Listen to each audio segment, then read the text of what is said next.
Boy, that was a close one. Hey guys, welcome back to the King Kong review series. So here's an interesting question. Which of our past war enemies was very much inspired by the original Kong?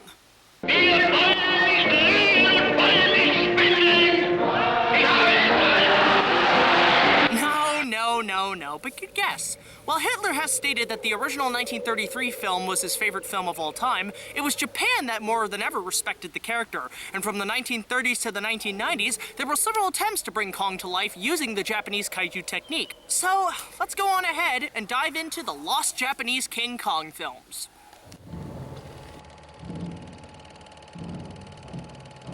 After the successful US launch of King Kong in March 1933, the film was later released in various countries, and to many, was a smash success. In Japan, the film was distributed by a company called Shochiku. The film itself was a huge hit and gained a wide range of respect and honor from Japan, and even inspired a young filmmaker named Tomoyuki Tanaka, who worked for a then master of Japanese filmmaking, Akira Kurosawa. Meanwhile, Shokiku's success of Kong had many thinking of the idea to make their own version, and in October of 1933, they released a short silent film called Wasai Kingu Kongu, which translates to Japanese King Kong.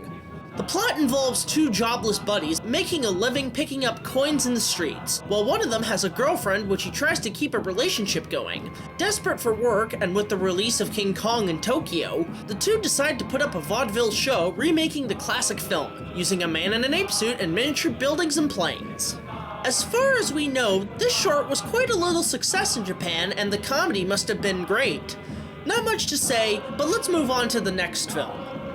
In 1938, an odd film came out in the form of Edo ni Arioreta Kingu Kongu, which translates to King Kong appears in Edo. The plot of this film takes place in feudal Japan, where a princess is captured by a trained giant ape known as King Kong by a sinister bandit.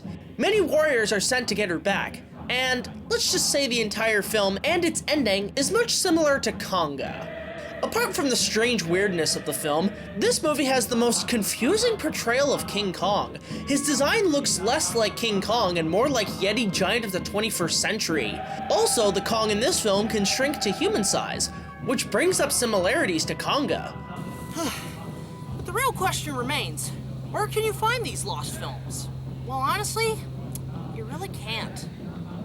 Both of these movies are now sadly lost, and you might be thinking RKO must have wanted these films done in due to their copyright.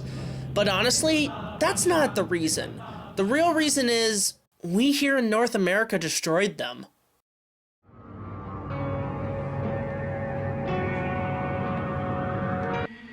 Fixed on target. Release bomb.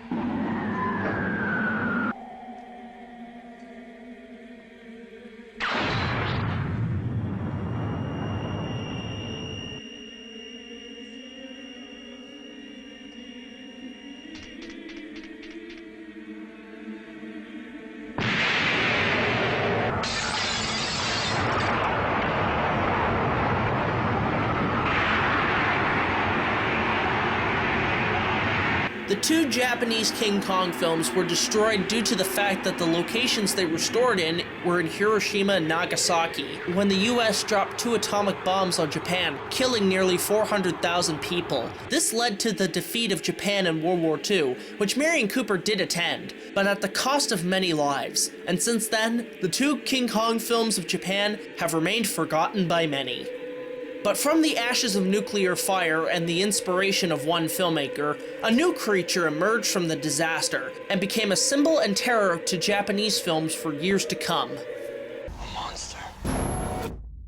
No, a god. 1954 saw the release of the Japanese classic Gojira, or Godzilla, produced by Kong-inspired Tomoyuki Tanaka. Using an incredible array of effects such as men in suits and miniature sets, the film crushed its way into cinemas and created a massive franchise for the studio Toho, then making monster film after monster film, and in the 1960s they made their own Kong films, including King Kong vs. Godzilla and King Kong Escapes. But surprisingly, during the golden age of Toho's monster mayhem, they planned another King Kong movie where he battles a giant lobster-like creature named Ebirah. Going under the title King Kong vs. Ebirah, the film would have followed a group of heroes on a military island that use Ebirah for their evil schemes. So the heroes would unleash Kong by awaking him with a bolt of lightning and having him battle the giant sea creature, along with Mothra as the referee. Unfortunately, RKO did not approve much for the script, and after the poor reception of King Kong Escapes, they cut ties with Toho, which also cancelled Kong's appearance in their planned Kaiju Avengers-esque film Destroy All Monsters.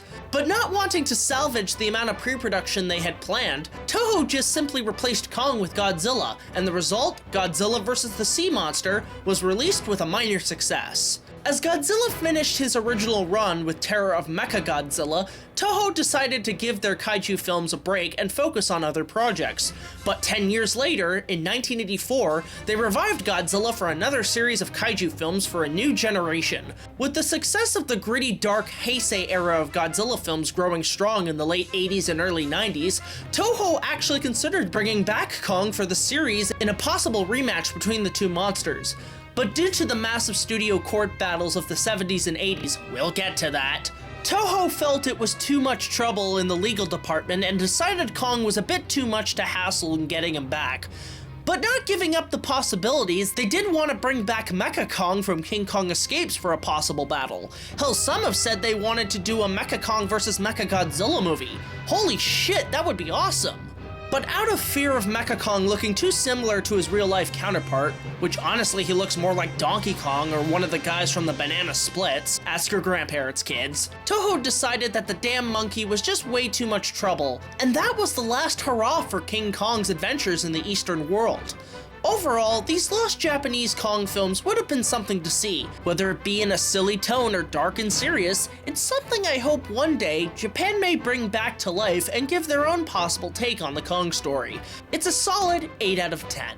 But on a brighter note, there are plans for Warner Brothers and Legendary Pictures for King Kong and Godzilla to fight once again in a new movie coming out in 2020.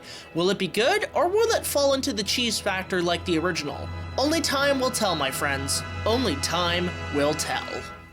Now I know what you're thinking. How the hell did King Kong end up in the Toho Kaiju universe to begin with? Well, next time we'll be taking a look at another lost Willis O'Brien production. I'm of course talking about King Kong vs. Holy Triceratops! Ah!